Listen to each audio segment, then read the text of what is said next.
नमस्कार दोस्तों, DD react एक और रिएक्शन वीडियो में आप सभी का स्वागत है। मैं हूं आलोक। तो आज जो वीडियो लेकर आया हूं हिंदुस्तान स्पेशल का है, world shocked as Asim Munir arrested by top generals in GHQ. अच्छा, ऐसा हुआ क्या बात कर रहे हैं? अब तक तो तहलका मच जाना था अगर ऐसा होता तो। मुझे लगता है कि ऐसा हुआ होगा। चलिए वीडियो देखते हैं कौन कह रहा है। यकीन माने जब से मैंने ये खबर पढ़ी है मेरी टांगे कांप रही। पाकिस्तान का आसिम मुनीर कहाँ है? ये बड़ा सवाल उठ खड़ा हुआ है पाकिस्तान के अंदर कि आसिम मुनीर को देखा नहीं गया। और पाकिस्तान में बड़ी तेज़ी से अफवाहें फैली कि साहब के पाकिस्तान के जर्नलों ने आसिम मुनीर को कैद कर लिया। अब आप जानते हैं कि इस तरह की अफवाहें फैलती रहती है, कुछ भी हो, लेकिन अभी अभी समाचार आया कि साहब की एक ऑफिशियल इसका खंडन जारी किया गया। खंडन जारी किया गया है तो इसका मतलब ये है अब कि भाई जो कुछ भी था उसमें तथ्य है, वरना खंडन जारी करने की ज़रूरत नहीं होती। वरना आसिम मुनीर को केवल इतना करना था कि आसिम मुनीर टीवी पे आ जाते या आसिम मुनीर अपना वीडियो डाल देते, या आसिम मुनीर खड़े होके पीछे जैसे करते हैं ना, अखबार दिखा देते कि ये देखो आज का अखबार है और आज मैं आज जिंदा हूँ और आज मैं यहाँ बिल्कुल फ्री हूँ। ऐसा कुछ भी नहीं।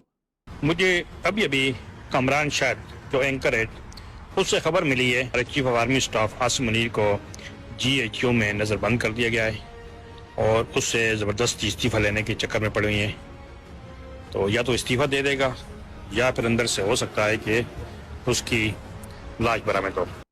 एक ब्लैंड सा और टाइप का उसका, बल्कि क्या क्या कहें उसको, गया एक निर्देश, एक कमांड उनके चैनल्स को कि नहीं नहीं ये बात गलत है, आप लोग सब लोग इसका खंडन कीजिए। और वो नहीं ऐसी बात नहीं है, मैं हमारे सोर्सेज ने बताया कि साहब ऐसा कुछ नहीं है। अरे आसिम मुनीर तुम जिंदा हो तो सामने आ जाओ ना यार, सामने आने में क्या दिक्कत है? वैसे भी इस समय पाकिस्तान तो लगता है कि शायद सुन ली है आसिम मुनीर ने, उसको लगाओ कि नहीं यार ये गड़बड़ हो रहा है। तो शायद अभी लेटेस्ट कोई आया है, शायद कहीं पे दिखा है उसका कोई वीडियो, और उसने फिर से भारत को धमकी दी है, न्यूक्लियर हमले की धमकी दी है फिर से उसने। तो ये चिलगोजा है, ये करेगा ऐसा। और इसमें देखिए कोई दोहराई नहीं है कि हो सकता हो कि इसके खिलाफ काम चल रहा हो तो जानबूझकर आसिम मुनीर ने ये खबर फैलवाई हो, ये भी चांसेस है। देखिए यही तो होता है प्रोपेगेंडा, नैरेटिव बिल्डिंग। अगर कहीं पे ये बातचीत चल भी रही होगी चोरी छुपे, तो आसिम मुनीर ने ये कहलवा के, ये खबर लीक करवा कर या किसी से कहलवा कर उन लोगों तक अपनी बात पहुंचा दी कि अबे मुझे खबर है कि तुम लोग ऐसा कुछ कर रहे हो, या जो लोग ऐसा सोच रहे होंगे कि यार ऐसा हो जाए, तो उनके भी दिमाग में ये बात घुसवा दी साइकोलॉजिकल वॉरफेयर के तहत कि बेटा मुझे पता है कि तुम लोग कुछ करने वाले हो। तो ऐसा नहीं है कि मैं जानता नहीं हूं। तो जब सामने वाले को पता चल जाता नहीं कि नहीं यार हो सकता है जिसके खिलाफ हम लोग कुछ काम कर रहे हैं वो जानता है, तो ज़्यादा चौकन्ना हो जाता है, वो डर जाता है फिर। तो आसिम मुनीर ने ये गेम खेला होगा, और ये गेम जीएचक्यू में खूब चलते हैं, लेकिन आसिम मुनीर तो छाणा कौवा है भाई, वो अभी सब कंट्रोल उसके हाथ में है, तो कभी भी ऐसी चीज़ें नहीं करने देगा।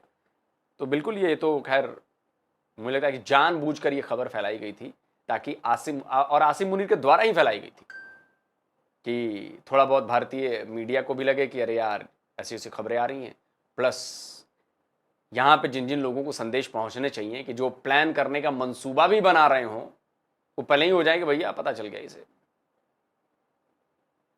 इसको प्रिएम्प्टिव आप बचाव भी कह सकते हैं, जो नहीं होता कि पहले ही बेल ले लेते हैं, प्रिएम्प्टिव बेल नहीं होता, क्या कहते हैं उसको, जो भी है। इस समय पाकिस्तान की एक आइडेंटिटी क्राइसिस चल रही है।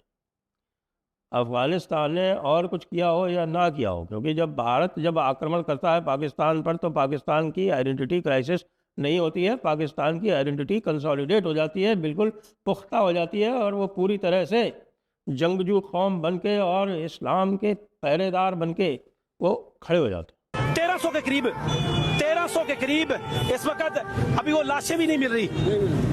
वो सिविलियन का क्या कसूर है, गोली चलाने की वजह क्यों बनी है? वो 2000 से अब तादाद है, ये तो अभी किसी को मालूम ही नहीं है कि कितने लोगों को गोलियां, कितने लोग इन्होंने लाशें तक इन्होंने खत्म कर दी।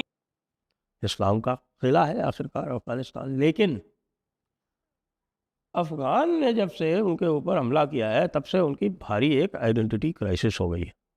अब वो आइडेंटिटी क्राइसिस ये है, यहाँ तक है कि वो अब कह रहे हैं कि साहब ये अफ़गान हमारे दुश्मन हो गए, कि साहब ये अफ़गान जो है वो हिंदुस्तानियों से मिल गए। जो बातें वहाँ सर्कुलेट हो रही हैं, अगर आप वहाँ की चैनल्स देख ले तो आपका दिमाग खुल जाएगा कि भाई भारत क्या क्या कर रहा है। उनका कहना है कि वहाँ की जो भी मिसाइल्स हैं पुरानी उनके पास, अफ़गानियों के पास, उनको भारत के इंजीनियर्स जो हैं वो जाकर एक्टिवेट कर रहे हैं। भारत के इंजीनियर्स अफ़गानिस्तान को ट्रेनिंग दे रहे हैं और बहुत सारे अफ़गानिस्तान के ड्रोन ऑपरेटर वगैरह जो है उनको भारत लाया जा रहा है और भारत में उनको ट्रेनिंग दे के वहाँ भेजा जा रहा है। लेकिन मैं नहीं कह रहा, ये काम कह रहा है अफ़गान मीडिया, अब सॉरी अफ़गान मीडिया नहीं, पाकिस्तान मीडिया कह रहा है। ये पाकिस्तान मीडिया कह रहा है तो भाई पाकिस्तान मीडिया के पास कुछ खबर होगी। और पाकिस्तान मीडिया या पाकिस्तानी सोशल मीडिया, वहाँ तो ऐसे ऐसे लोग भरे पड़े हैं कि मतलब आप यकीन नहीं कर सकते। अभी 2-3 दिन पहले मैंने उस पर वीडियो किया था। वो बंदा तो कह रहा है कि भारत के फाइटर जेट्स पहुंच गए हैं पाकिस्तान, सॉरी अफगानिस्तान, भारत के फाइटर पायलट पहुंच गए हैं अफगानिस्तान, इजराइल पहुंच गया है वहां पर, ड्रोन दे रहे हैं, ये दे रहे हैं, वो दे रहे हैं। लगा दो भाई, क्लिप लगा दो। इजरायलियन ड्रोन जो हैं वो पहुंच चुके हैं अफगानिस्तान के अंदर और इंडियन फाइटर जेट्स पायलट समेत अफगानिस्तान के अंदर लैंड कर चुके हैं। मैंने आपको क्या कहा था, तैयार रहिएगा, मेंटली ज़रूर तैयार रहिएगा। और अभी भी मैं आपको ये बता रहा हूँ, अपने जहन में रखें कि अब आप पे हिंदुस्तान वाली साइड से भी हमला करेंगे ये लोग बहुत जल्द। अब आप समझ सकते हैं कि भारत के खिलाफ नैरेटिव को बिल्ड कर, अब ये सारी बातें वहां की आवाम भी सुन रही होगी, तो आवाम है वहां की 1 नंबर की जाहिल। अब जैसे ही चूरन पहुंचेगा आवाम तो बिलीव कर लेगी कि हाँ बिल्कुल, हाँ इजरायली पहुंच गए हैं अफगानिस्तान, हाँ भारतीय फाइटर जेट्स भी पहुंच गए, भारतीय फाइटर पायलट भी पहुंच गए, वो सब पहुंच गए वहां पे। भारत को क्या जरूरत है यार अफगानिस्तान में अपने फाइटर जेट भेजने की और फाइटर पायलट भेजने की। मैं फिर कहता हूं, हमें जब हमला करना होता है हम सामने सीना तान कर हमला करते हैं, फिर बताते हैं कि हमने हमला किया है। तुम्हारी तरह थोड़ी ना यार, 93,000 कलमागो मुसलमान फौजियों का सरेंडर वाली कौम है, सरेंडर वाली फौज है। और खुदा न खास्ता कोई रद्द अमल हो सकता है, इसलिए कि जो मुरीद के का कत्लेआम है उसके बाद मामलात ज़्यादा ख़राब हो चुके हैं और एक गलती के बाद दूसरी और दूसरी के बाद तीसरी गलती की गई। अब मामला एक बार फिर, पहले गोली चलाई गई, पहले उनके ख़िलाफ़ ऑपरेशन किया गया जब वो अभी निकले ही नहीं थे, फिर उनको आने दिया गया, फिर उनको बिठा दिया गया, फिर मुज़ाकरात का लॉलीपॉप दिया गया। 24 घंटे 48 घंटे मुज़ाकरात का इंतज़ार करते रहे, फिर मुज़ाकराती टीमों को एंगेज किया, फिर कुछ और अहम दीनी शख्सियात को एंगेज किया गया। लेकिन जब मामला न बन पड़ा तो उसके बाद फिर हल्ला बोल दिया गया। बात के हवाले से कोई कंफर्म इतला नहीं आ रही। पाकिस्तान की वजारत ख़ारजा के तर्जुमान ने कहा है कि उनके पास कोई स्पेसिफिक इन्फॉर्मेशन नहीं है और उसके नतीजे में काफ़ी ज़्यादा खून बहा है, इसमें कोई शक नहीं। नंबर्स पे आप इख्तिलाफ कर सकते हैं क्योंकि एग्जैक्ट नंबर्स अभी तक किसी को नहीं मालूम। उसकी रीज़न ये है कि जो तहरीक लब्बैक की क़यादत है वो या तो गिरफ़्तार है या रूपोश है और वह अभी तक मंजर आम पे नहीं आई। ख़ास तौर पे जो साद रिजवी साहब और उनके भाई हैं उनको अभी तक हुकूमत ने मंजर आम पे वो लेके नहीं आए और हैं उन्हीं की तहवील में, इसमें कोई शक नहीं है। कभी कुछ कहा जाता है और कभी कुछ, इसकी वजह से भी ज़्यादा क्योस पैदा हो रहा है। और हमारी इत्तला के मुताबिक साद रिजवी साहब और उनके भाई, उनको ये कहा गया है कि आप जो हम कह रहे हैं बाहर जाके वही बात कर दें और मामले को ठंडा करने की कोशिश करें।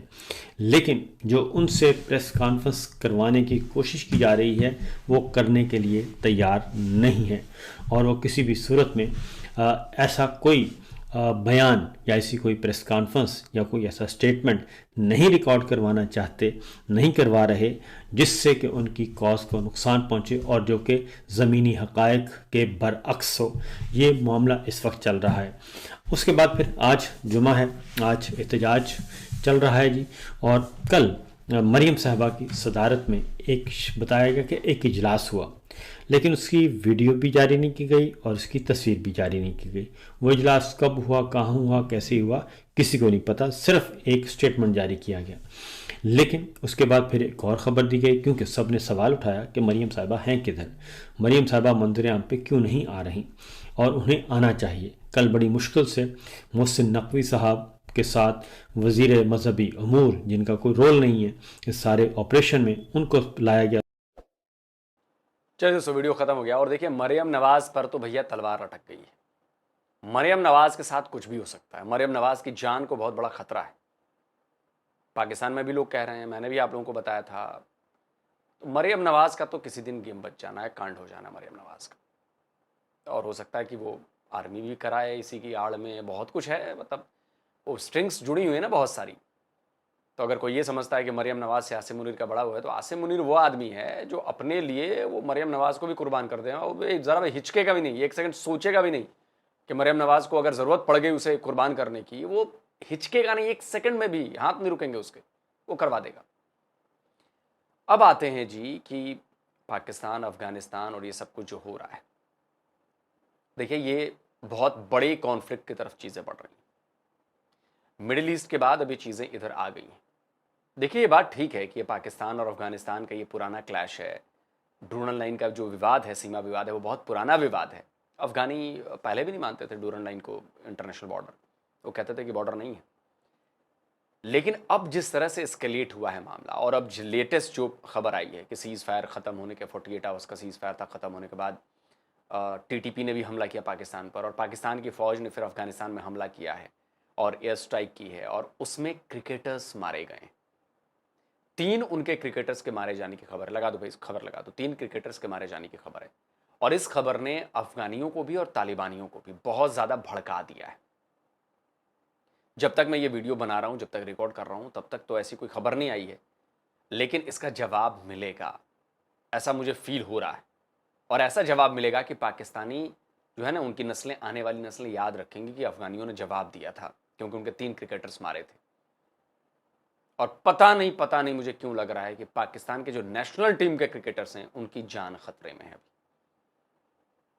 और मैं तो कहूँगा कि भाई आप जहाँ हैं वहीं रहिए, घर से बाहर मत निकलिए। कहीं विदेश में है तो विदेश में ही रहिए, आपको पाकिस्तान आने की ज़रूरत नहीं है, वरना निपटाए जाएंगे। और मुझे लग रहा है विदेश में भी सेफ नहीं है, विदेश में भी अफगानी है, और एक आम अफगानी इससे बहुत ज़्यादा नाराज़ हुआ। आप टीटीपी छोड़ दो, आप तालिबानी छोड़ दो, बाकी सारे छोड़ दो, एक आम अफगानी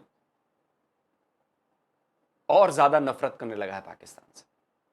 वो और ज़्यादा चिढ़ गया है। और मुझे लगता है कि अगर कोई विदेश में भी पाकिस्तानी क्रिकेटर उसे सामने मिल गया तो वो तो धर देगा उसे। एक आम अफगानी भी, जिस तरह का गुस्सा उनके भीतर अभी भड़का हुआ है, जो उनके क्रिकेटर्स आपने मारे हैं, और सारे लोग इसे कंडेम कर रहे हैं कि जो अफगानिस्तान के क्रिकेटर्स मारे गए। लेकिन ये बेशरम पाकिस्तान जो है, इसका क्या करें? दोस्तों, आप क्या कहते हो? कमेंट करके अपनी राय दीजिए। और हाँ, आसिम मुनीर वाली बात रह गई है। वैसे ये बड़ा अच्छा होगा कि आसिम मुनीर को अंदर ही अंदर निपटा दिया जाए। अब ये देखना है कि जो एंटी आसिम मुनीर गैंग है या ग्रुप है पाकिस्तानी आर्मी में, वो भी तगड़ा ग्रुप है, वो क्या कर रहा है। जो इमरान खान वाला ग्रुप है, वो क्या कर रहा है और क्या करेगा। जल्दी मिलता हूं एक और नए वीडियो के साथ। नमस्कार, जय हिंद। तो अगर आप चाहते हैं मुझसे बात करना, मुझसे कोई सवाल पूछना, तो फैन कॉल पर आप मुझसे कनेक्ट हो सकते हैं। फैन कॉल में ये सुविधा है कि आप अपने हिसाब से वहां पर जाकर टाइम स्लॉट बुक कर सकते हैं कि आपको फलाने दिन मुझसे बात करनी है, फलाने टाइम पे मुझसे बात करनी है। लेकिन ये भी बता दूं कि ये पेड सर्विस है,